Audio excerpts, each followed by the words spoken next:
Bonjour, bienvenue sur la construction du réseau de Wessenheim et de son extension. Aujourd'hui, je vais aborder les différents changements récents sur le réseau principal. En effet, maintenant que la gare cachée du niveau 2 est terminée et que le raccord avec la voie d'évasion est effectué, j'ai réalisé une étape de finition afin de rendre cette partie-là plus propre visuellement. Il reste maintenant à finaliser le câblage, partie importante et qui doit être soignée. Mais avant d'entrer sur cette partie-là précise, il y a eu quelques changements sur le tracé du réseau. En refaisant mes pointages de dénivelé, je me suis rendu compte qu'il y allait avoir un petit problème. En effet, avec le déplacement de l'emplacement de la gare et la création du module promontoire où elle va se trouver, j'ai été obligé de surélever la plateforme afin que les voies passent au-dessus de la double voie de sortie de l'hélice nord. Ainsi, la gare se trouve de fait au niveau 6 et non au niveau 5 comme le dépôt. Du coup, la Purple Lane et la voie de retournement, qui se trouvent au niveau 4, ne peuvent rejoindre, comme je l'avais initialement envisagé, le grill de la gare sans avoir, en quelques mètres seulement, gravir non pas un, mais deux niveaux. Même en forçant la pente au niveau du grill de la gare, il restait environ 10 cm à gravir en moins d'1,20 m, ce qui, bien évidemment, n'est pas envisageable. Alors bien évidemment, il faut trouver une solution en excluant celle qui impliquerait de déconstruire ce qui a été fait. Si la Purple Lane et la voie de retournement ne peuvent gravir la hauteur permettant de passer du niveau 4 au niveau 6, autant leur trouver une utilité nouvelle.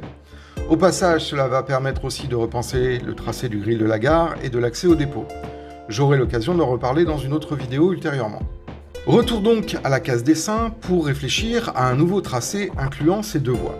L'étude préliminaire que vous voyez à l'écran maintenant donne un aperçu du tracé qui peut être envisagé. On voit la Purple Lane rejoindre l'ex-voie de retournement et partager une plateforme commune en direction de l'hélice nord et ainsi s'injecter par l'extérieur. Techniquement, à ce stade, je peux maintenir des trajectoires avec des rayons de courbure déjà utilisés et récupérer des segments usinés de l'hélice sud pour faire des éléments courbes. Il ne reste ensuite qu'à relier ces segments courbes par des plateformes rectilignes, rien de bien compliqué. Après quelques heures de réflexion et de simulation sur train contrôleur, je suis arrivé à la configuration de la Transit Lane, avec la possibilité d'avoir sur les deux voies, une voie pour le transit montant et une voie pour le transit descendant, avec deux cantons qui peuvent accueillir des trains ayant une composition de 10 unités. Voir la vidéo à ce sujet que j'inclus dans les fiches. Maintenant que ce travail d'étude préliminaire est terminé, passons maintenant aux choses sérieuses, la conception de la structure qui va supporter la nouvelle plateforme. L'utilisation envisagée de réutiliser les segments de l'hélice sud n'est pas très pratique. Cela m'obligerait à recréer des chandelles et de nouvelles structures de support, alors que je peux au contraire me servir de celles ayant été conçues pour la gare cachée du niveau 2. Ce qui tombe bien, puisque ces chandelles en bleu marine à l'écran avaient été conçues pour pouvoir être upgradées par empilement, comme je l'ai fait pour la voie panoramique. Ainsi, la nouvelle pièce va pouvoir se mettre en place solidement et supporter la plateforme de la Transit Lane en suivant la trajectoire de la grande courbe de la gare cachée du niveau 2. Le design de la nouvelle pièce reprend le principe des points d'ancrage afin de permettre une utilisation ultérieure.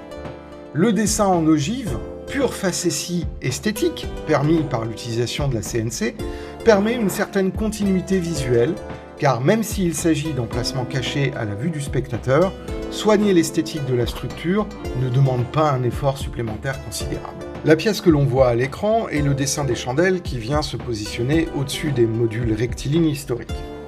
Avec la réutilisation des éléments de la gare cachée du niveau 2, je peux ainsi optimiser la réalisation et gagner du temps lors de la construction. Les segments de la grande courbe sont identiques à ceux de la gare cachée du niveau 2, seules les trajectoires des voies sur ces segments diffèrent. Bien évidemment, avant d'entreprendre la construction, il reste encore quelques étapes de validation. Avec les grandes chaleurs qui arrivent, pas question de commencer les usinages maintenant, je vais donc prendre le temps nécessaire pour préparer les fichiers d'usinage et éventuellement y apporter quelques modifications si besoin. Voilà, maintenant le chantier sur le réseau principal va être mis en suspens, sauf encore quelques éléments de câblage qui peuvent être réalisés ci et là. Je vais maintenant retourner travailler sur l'extension pour le reste de l'été. Cette vidéo est désormais terminée. Si vous l'avez aimée, je vous invite à laisser un petit pouce bleu et un petit commentaire. Ça me fait toujours plaisir de pouvoir y répondre.